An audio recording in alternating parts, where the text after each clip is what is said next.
Murali Mandita Karakamalam Munijana Mohanam Vyatyastapadam Vanamala Prema Bhakta Mandala Nitya Kirtitam Premika Varadam Ashrayeham. Before we start, have you ever wondered why, whether it is our Guruji or Skanda Prasad ji or Purnima ji or Sharda ji or your own Gopakutiram teachers, why do they do what is called as a Dhyana Shlokam, or why do they do this Guru Brahma and Kalaye Sundarakaram or Murali Mandita Karakamalam before we start a class or start a discussion or start a lecture? And that's a very important part of our lovely dharma called Sanatana Dharma, which generally people call it as Hindu Dharma or Hinduism.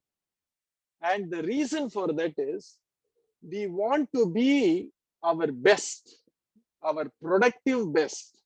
Our intelligence has to be completely available.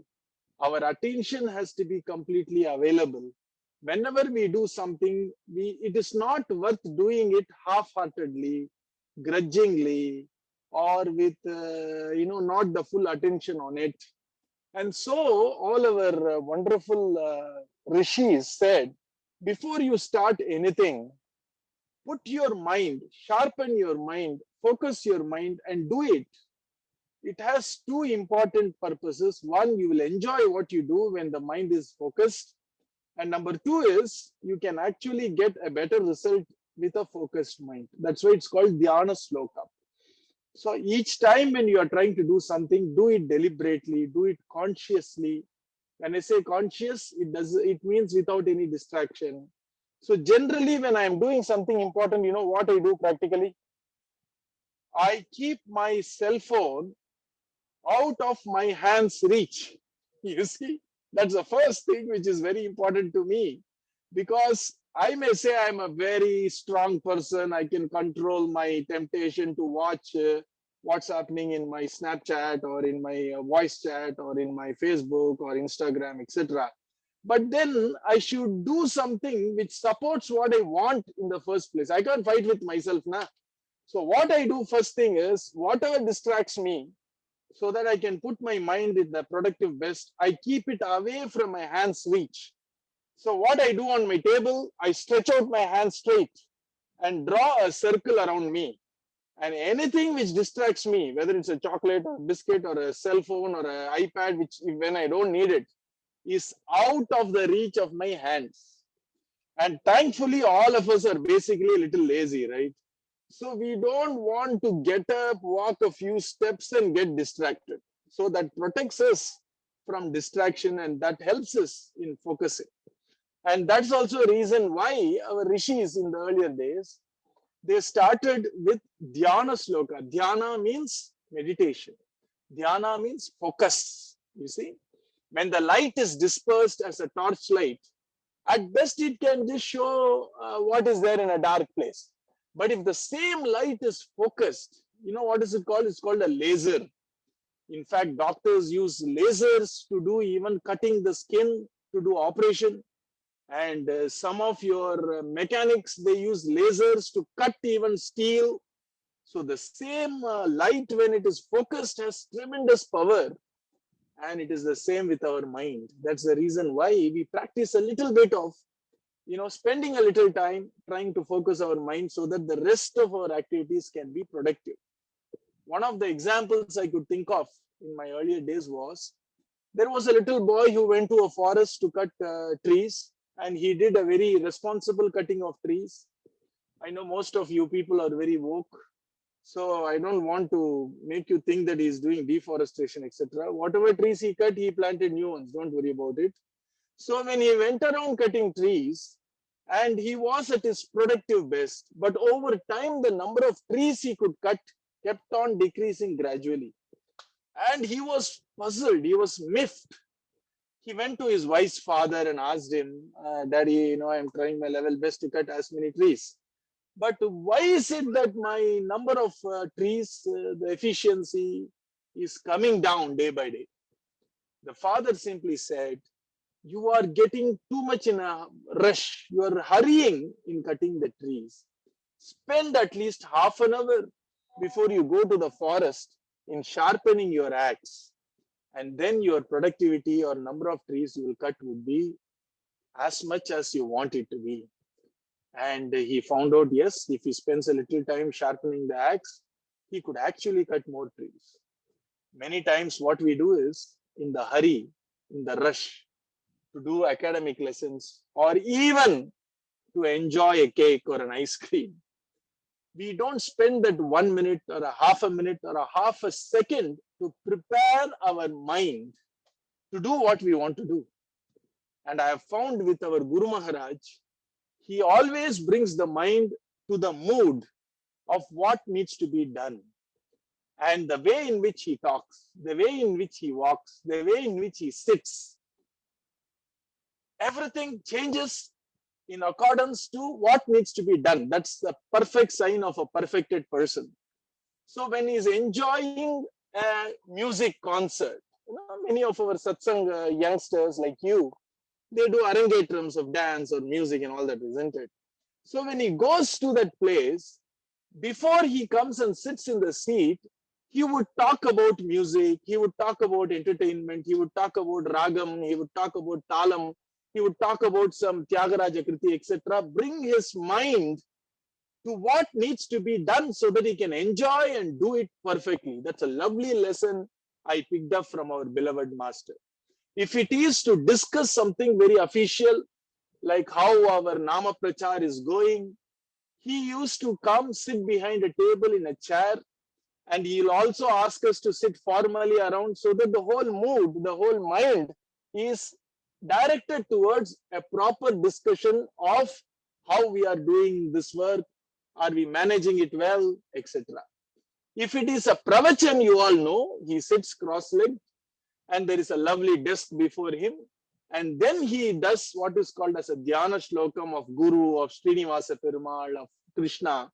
And he brings his entire mind into the wonderful mood or deliberation of, I'm going to talk about Krishna, so let me drop everything else and let my mind hold on to Krishna so that my words have power, my thoughts will reach all the people's heads, and my feelings can touch the hearts who listen.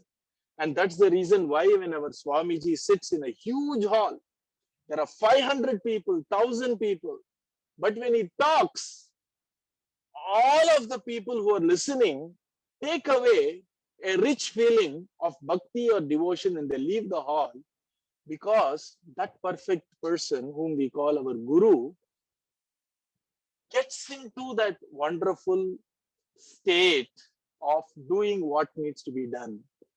And that's the reason why we also do Dhyana Shlokam. So next time when you do Dhyana Shlokam, I'm sure you'll give a little more attention and try to see if I can reduce the distraction of my mind so that I can be more productive, I can be more sharp, I can get my work done faster. And that's the beauty of our Dhyana Slokam. And we just did a Dhyana Slokam before we are entering into. And I saw your ages, and it's a huge, bracket here. Some of you are 9 years old, some of you are 13 plus. So I'm going to try to tell you something very important. And I know it's difficult. I don't want to see you as children, but allow me to see you as young adults who know what they are doing. And so I'm going to tell you something very deep in Bhagavatam. And I'll try to make it as simple possible, but not too simple. Okay. So let me start off now. All you are ready to listen. So I told you about preparation, which means I want you all to be ready to listen. If you can listen with absolute attention, then my job is very easy. You see, I don't even see you directly, right? I can see you only through my screen. So what I request you as a friend, as a brother, and so here, as a brother, want to actually get your attention, which means for the next about 10 seconds, I would give you a very simple technique to come to attention. Can you all sit straight, please, with your back straight, as much possible. If you have a little bit of a back problem, then I understand. Otherwise, try to sit straight if possible. And take a couple of deep breaths. Slowly breathe in, slowly breathe out. And remember, many of our Vedic activities, rites, rituals, etc., involves what is called as conscious breathing. And you are not too young for it. The person who is too young for conscious breathing is 5 years old. In our Hindu tradition, if a person is beyond 5 years, that boy or girl is ready to do conscious breathing. We call pranayama. We are not going to do pranayama here.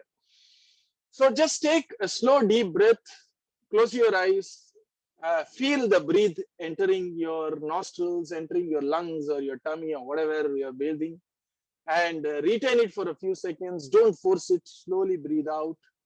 And this simple act of deliberately, consciously paying attention to your breath immediately brings you into attention, makes my job simple. Let's do that twice, okay? Let's start slowly inhaling. Feel the air go in, fill your lungs, fill your body, let it be there for a few seconds. Slowly breathe out. Once more. Breathe in, let it remain. Breathe out. Fantastic. Now we are ready. All right. What I'm going to do is, some of you are doing daily Parayana. Parayana means reading the Sanskrit verses, whether you understand or not. And what we, Skanda Prasad ji, myself, your Gopakutinam teachers, Sharada ji and Purnima ji, are trying to do is, we are going to explain a few verses, tell you the stories behind these verses, so that you can enjoy your daily reading of Bhagavatam better. You see? And reading Bhagavatam is very different from reading, like, for example, Harry Potter, right? In Harry Potter, you get your actual benefit only when you understand what you're reading. For example, if I don't know English, I keep reading something in Harry Potter, I have no idea. No amount of a magic wand can make me understand what I'm reading until I know the knowledge. But in Bhagavatam, I beg to differ because I am an example for that. I started reading Bhagavatam without me knowing much Sanskrit, which is the language of Bhagavatam. But as our Swamiji said, you keep reading Bhagavatam, the meanings will slowly start, shining in your heart. And believe me, even now it does not fully shine in my heart. But even if I don't know Sanskritam those days, and even now I don't claim much knowledge of Sanskritam, as I read Bhagavatam, I can actually understand what this sloka is telling, because Bhagavatam is not like another language, a novel, etc. It is living divinity. Some words have power, some sounds have power. Let me give you an example. And it's a very, yucky example, but I have to give you this example. In my days, there was a blackboard. There used to be a blackboard and we used to use chalk pieces to do it. Now I know you have whiteboards and all these whiteboard markers. And now I think you have green boards. Imagine a metal claw. Okay, can you imagine? I'm a teacher, I'm wearing a metal claw and I'm going to scratch that board with my claw. Can you imagine that screeching noise? Huh? Can anybody say, wow, what a sweet noise it is? Everybody has a common experience of being repulsed by it. Everybody feels irritated. Everybody shuts their ears and says, stop it. To an extent that when I'm reminding you of a noise, it gives you the sense of, oh my God, in your heart. That's how powerful sounds are. I'm giving you a negative example. And likewise, there are some sounds, there are some vibes, which actually helps you to focus your mind, which actually builds love in your heart, which actually gives happiness in your heart. And Mahatmas have discovered that this wonderful shlokas of Bhagavatam can inspire true love in our heart. If you get what I'm saying, you can't imagine love, you can't practice love, it has to flower. Have you ever imagined, I have a seed, I have a plant, let us say I have a sunflower plant in my garden. Can I pull out a flower from a bud? Can I do that? Can I force a flower out? No amount of my trying can make a bud flower. In fact, more I try, I only make it more horrible for the plant. That plant has to flower naturally when there is lovely sunlight, when you care for the plant, when you water the plant, when you put all these fertilizers or a little bit of a growth enhancers for the plant. Then what happens? Naturally it flowers. Likewise, love or prema, as it's called, cannot be practiced, cannot be brought into being in our heart. It has to flower. It has to be natural.